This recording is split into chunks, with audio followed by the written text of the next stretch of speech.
오늘 우리에게 주신 하나님 말씀 갈라디아서 3장 26절에서 27절 말씀입니다. 너희가 다 믿음으로 말미암아 그리스도 예수 안에서 하나님의 아들이 되었으니 누구든지 그리스도와 합하기 위하여 세례를 받은 자는 그리스도로 옷 입었느니라. 아멘. 이 시간 갈라디아서 3장 26절에서 27절까지의 말씀을 통해 그리스도로 옷 입음이라는 제목으로 함께 말씀을 나누도록 하겠습니다.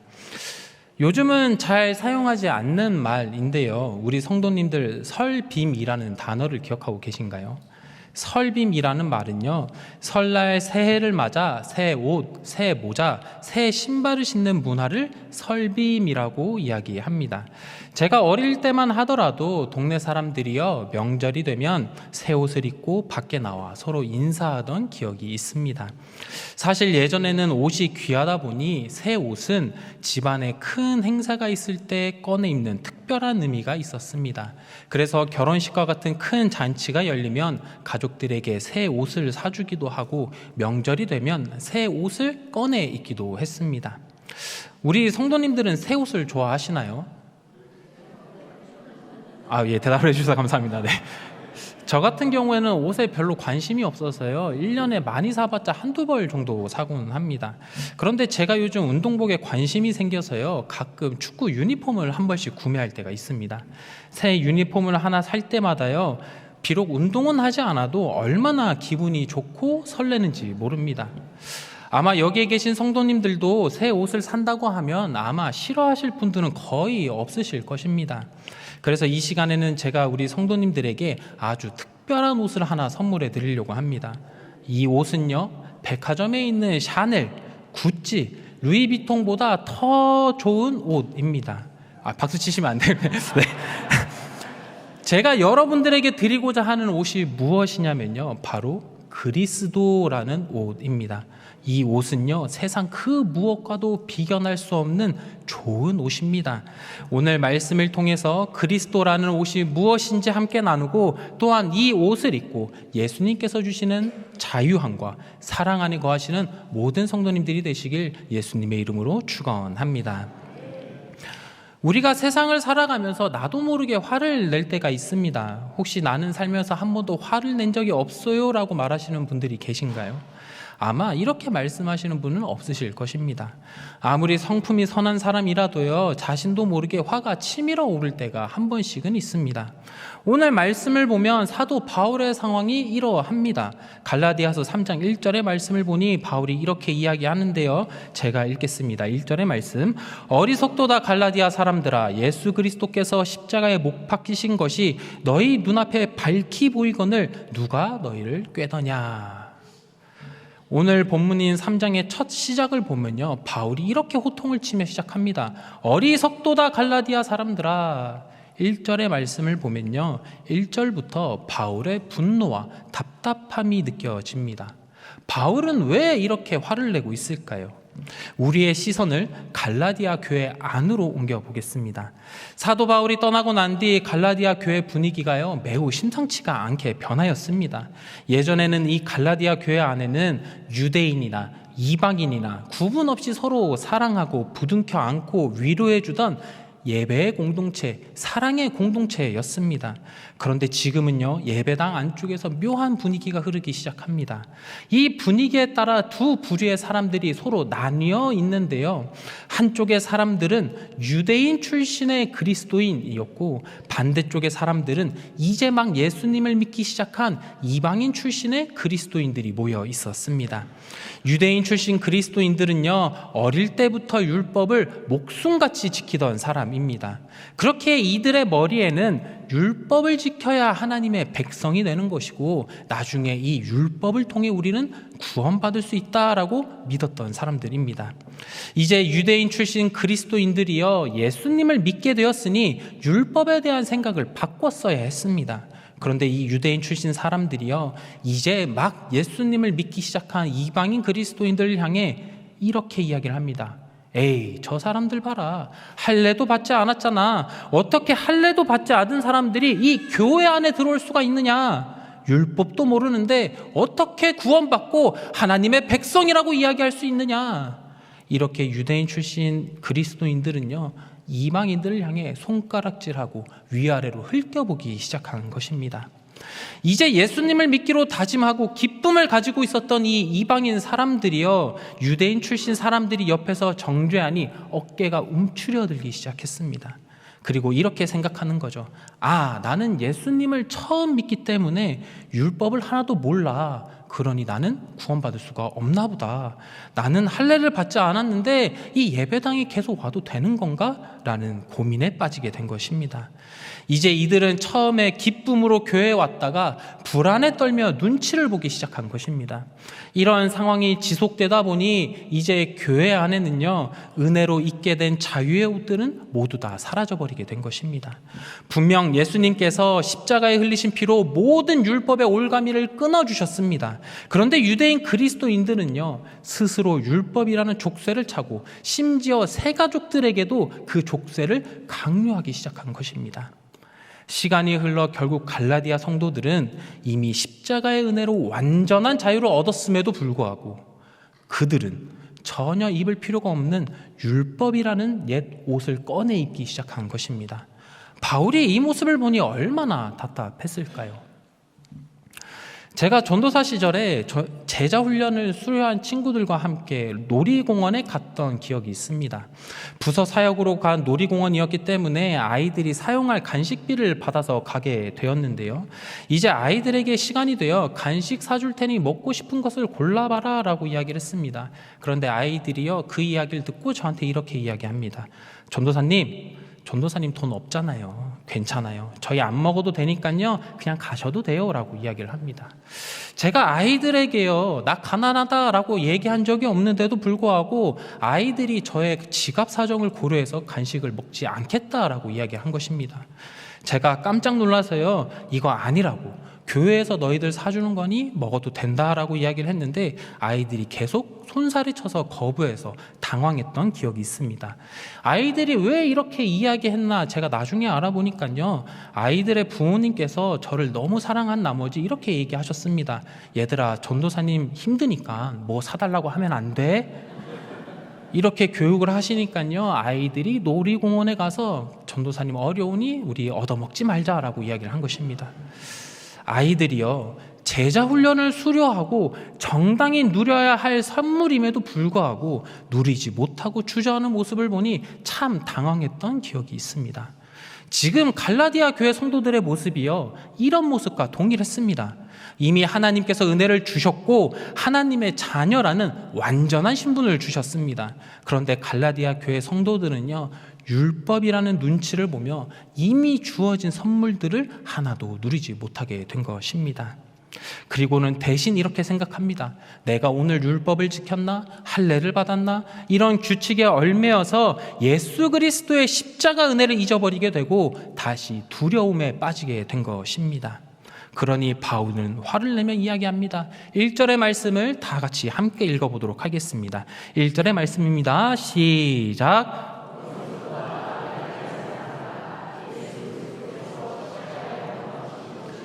너희 눈앞에 밝히 보이거늘 누가 너희를 꾀더냐. 아멘. 사랑하는 성도님들, 놀이공원에서 전도사님의 눈치를 보며 간식을 사지 못하던 아이들의 모습, 그리고 은혜로 얻은 자유를 누리지 못하고 스스로 율법의 족쇄에 묶인 갈라디아인들의 이야기를 들으면 어떤 생각이 드시나요? 아이고 답답하다, 왜 저렇게 누리지 못하고 사느냐라는 생각이 드십니까? 그런데 오늘 함께 말씀을 듣는 우리 성도님들, 이 시간 우리의 모습 또한 한번 점검해 보기를 원합니다. 과연 우리들의 모습은 이들의 모습과는 달랐을까요? 안타깝게도 오늘날 우리 또한 갈라디아 교인들처럼 보이지 않는 율법의 옷을 입고 살 때가 너무나도 많습니다. 예전에 한번 말씀드린 적이 있는데 승차감과 하차감이라는 단어가 있습니다. 승차감이라는 말은요, 차를 탈 때 얼마나 편하고 좋은가를 따지는 말이라면, 하차감은요, 내가 비싸고 좋은 차에서 내렸을 때 사람들이 부러워하는 시선을 즐기는 것, 이것을 하차감이라고 이야기를 합니다. 그래서 어떤 사람들은요, 대한민국 사람들은 승차감보다 하차감을 더 중요시 여긴다라고 말할 정도입니다. 세상 사람들이 하차감이라는 말을 왜 쓸까요? 세상 사람들은요, 자신의 가치, 자신의 등급을 매기고 사람들에게 자랑하고 싶어 하기 때문입니다. 그러니 내가 차를 타고 편안한지 따지는 승차감보다는 다른 사람들의 시선을 따지는 하차감을 더 생각하는 것입니다. 그런데 무서운 것은요, 우리의 신앙생활에도 하차감을 더 생각하는 습관들이 들어와 있다라는 것입니다. 우리가 입술로는 예수 그리스도의 십자가 은혜로 구원받았습니다 하고 고백하지만 막상 삶의 자리는 어떠합니까? 내가 얼마나 기도했는지, 내가 얼마나 많이 성경을 읽었는지, 얼마나 많이 봉사를 했는지 내세우며 신앙의 하차감을 즐기고는 합니다. 그리고 나는 이만큼 했는데 너는 이것밖에 못해라며 다른 사람들을 정죄하는 도구로 사용합니다. 그리고 또 반대로 신앙생활을 제대로 하지 못한 날에는 이렇게 생각하면 불안해합니다. 내가 신앙생활을 게을리했기 때문에 하나님께서 복을 안 주시는 게 아닐까? 내가 연약하니까 하나님께서 큰 벌로 나를 치시지는 아니하실까? 우리는 은연중에 하나님을 나를 감시하는 무서운 심판관으로 만들어 버린다는 것입니다.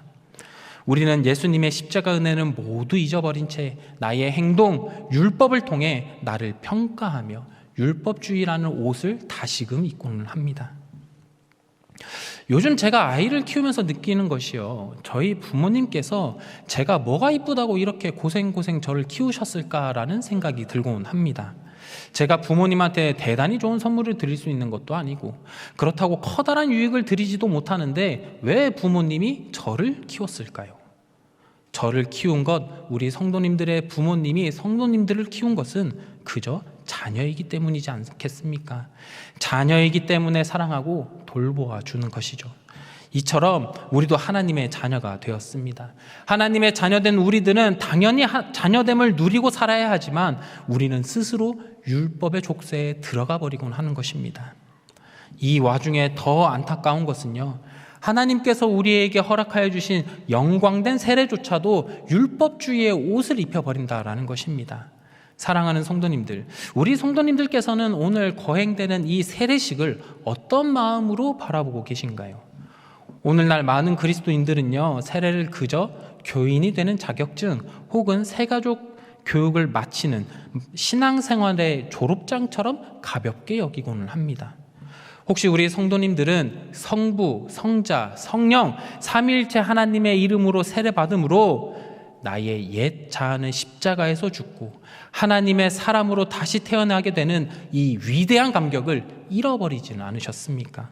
혹은 율법주의의 옷에 갇혀 세례를 다른 사람들에게 내세울 수 있는 스펙으로 혹은 나의 열심을 증명하기 위한 증명서로 여기고 계시지는 않으십니까? 오늘 말씀은 율법 안에 갇힌 우리에게 질문합니다.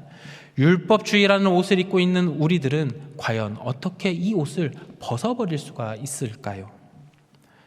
사랑하는 성도님들, 나의 믿음을 사람들에게 증명해야 하는 이 피곤한 세상, 신앙의 하차감을 따지며 다른 사람의 시선을 의식하는 이 율법의 족쇄에서 우리는 어떻게 벗어날 수 있는지 바울은 갈라디아서 3장 26절과 27절을 통해 이야기를 하고 있습니다.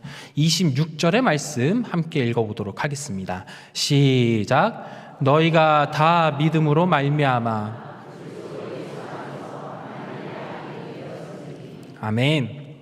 바울은요, 자꾸 율법의 옷을 입는 자들에게 이야기합니다. 너희가 하나님의 자녀된 것은 율법을 지켜서이냐 아니면 다른 사람들이 인정해줘서 된 것이냐? 우리가 하나님의 아들이 된 것은요, 오직 십자가의 은혜를 믿는 믿음으로 자녀된 것이다 라고 바울은 이야기하고 있는 것입니다. 바울의 이 선포가 얼마나 큰 은혜입니까? 우리는 오직 믿음으로 하나님의 자녀가 되었기 때문에 더 이상 나의 행동, 나의 모든 것들의 잣대를 맞춰 증명할 필요가 없는 것입니다. 그리고 이어 바울은 27절에서 이렇게 이야기를 합니다. 27절의 말씀 함께 읽겠습니다. 시작. 누구든지 옷 입었느니라. 아멘. 바울은요, 하나님의 자녀가 되었다는 그 영광스러운 사건을 이렇게 말합니다. 세례를 받는 자는 그리스도로 옷 입었느니라. 사실 오늘날에는 옷이 흔하기 때문에 옷 입었다라고 이야기를 하면 그저 옷을 입었구나 하고 가볍게 지나가는 의미로 들립니다. 그러나 성경의 시대의 옷은요, 곧 사람의 신분을 나타내는 표시였습니다. 예를 들어 성경의 시대 때 보라색 줄무늬 옷은 의원들이 입을 수 있는 옷이었습니다. 그렇게 길 가다 보라색 줄무늬 옷을 입은 사람들이 보면 모든 사람들은 길을 비키고 자신들의 고개를 숙여야 했습니다. 그런데 만약 아무런 자격 없는 평민들이나 노예들이 보라색 줄무늬 옷을 입었으면 그 사람은 어떻게 되었을까요? 아마 큰 화를 입게 될 것입니다. 이처럼 성경 시대의 옷은 단순히 추위로부터 몸을 보호하기 입는 천 조각을 넘어 자신의 신분, 위치를 공개적으로 나타내는 표식이었습니다.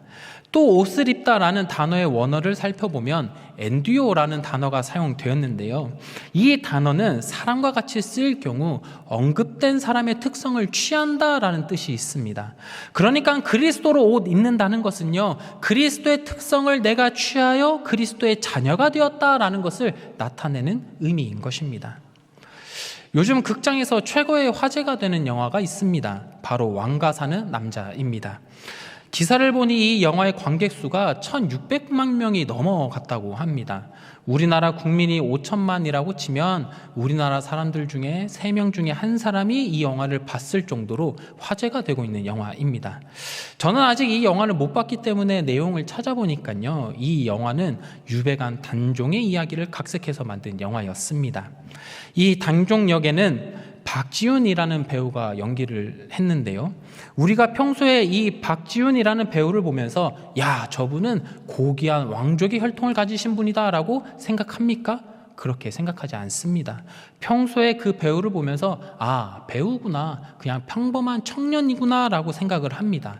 그런데 그 배우가 영화 세트장 속에서 왕의 옷을 입는 순간 주변의 모든 사람들이 그를 진짜 왕처럼 대우하고 엎드립니다. 또 영화를 보는 시청자들도 왕의 옷을 통해 저 사람이 왕이구나 하며 감정이입을 하며 영화를 보게 됩니다. 이처럼 평범한 한 청년을 보며 우리가 감정이입을 하기도 하고 또 주변의 사람들이 왕으로 대우해주는 이유가 무엇인가요? 배우가 왕의 옷을 입는 순간 그 배우에게 왕의 권위와 특성이 부여되기 때문입니다. 이처럼 우리가 그리스도로 옷을 입는다는 것은요, 죽을 수밖에 없는 죄인인 우리가 하나님의 아들이신 예수 그리스도의 거룩함, 예수 그리스도의 완전한 의로움, 예수 그리스도의 영광스러운 특성이 나의 것으로 덧입어 완전한 하나님의 자녀가 되었음을 온 세계에 선포하는 것입니다. 이를 종합하면 오늘 이 시간 진행되는 세례를 받는다라는 것은요, 내 힘으로 구원받겠다는 율법주의라는 옛 옷, 다른 사람들에게 자랑하고자 하는 신앙의 하찮음이라는 낡은 옷을 미련 없이 던져버리는 시간입니다. 그리고 이와 동시에 그리스도라고 하는 완벽한 새 옷, 자유함을 누리는 옷, 왕의 옷을 입게 되는 위대한 순간인 것입니다. 그렇게 오늘날 예수님을 믿고 이 자리에서 세례를 받는 모든 성도님들은 세상에서 가장 복된 분들인 줄로 믿습니다. 왜냐하면 십자가 고난을 당하사 부활하신 예수님께서 값을 치르시고 준비해 주신 옷, 세상의 어떤 명품과도 비할 수 없는 가장 영광스러운 옷을 입는 시간이기 때문입니다. 물론 오해하지 말 것은요, 우리가 세례를 받음으로 구원받는 것은 아닙니다. 우리가 구원받는 것은 오직 믿음으로 구원을 받습니다. 그러나 세례는 그리스도의 옷을 입은 하나님의 자녀가 되었다는 것을 하나님과 그리고 송영교회, 더 나아가 온 세상에 선포하는 은혜의 고백인 것입니다. 그렇습니다. 우리가 이 시간 세례를 받게 된다면 하나님께서는요, 우리를 덥석 안아주시며 삼위일체의 하나님께서 주시는 그 사랑과 기쁨 가운데로 우리를 초청하여 주십니다. 그리고 하나님 품으로 들어온 우리들을 향해 안아주시며 선언하십니다. 너는 사랑하는 내 아들이다. 너는 내가 자랑하는 딸이다. 오늘 이 영광스러운 자리에서 세례를 받으시는 성도님들, 그리고 이 자리에서 함께 예배드리시는 모든 성도님들, 우리가 그리스도로 옷을 입는다는 것은 삼위일체 하나님의 따뜻한 품속으로 들어갔다는 것이고, 그리고 우리는 이제 앞으로 새로운 세상 속에서 살아가게 되었음을 의미하는 것입니다. 먼저 오늘 세례를 받으시는 성도님들에게 권면하며 축복합니다. 세상 사람들은요, 남들에게 보여주기 위해 자신의 위치를 자랑하기 위해 겉만 번지르르한 겉옷을 입고 하찮음을 즐깁니다. 정작 내 인생이 어떻게 되어가는지는 신경 쓰지 않고 내 학벌이 얼마나 되었는지, 내 자녀가 얼마나 공부를 하였는지, 내가 얼마나 비싼 명품을 걸치고 다니는지 등으로 자신을 포장하고 사람들의 관심을 구합니다. 그러나 오늘 세례 받으시는 성도님들은 이제 그러실 필요가 없습니다.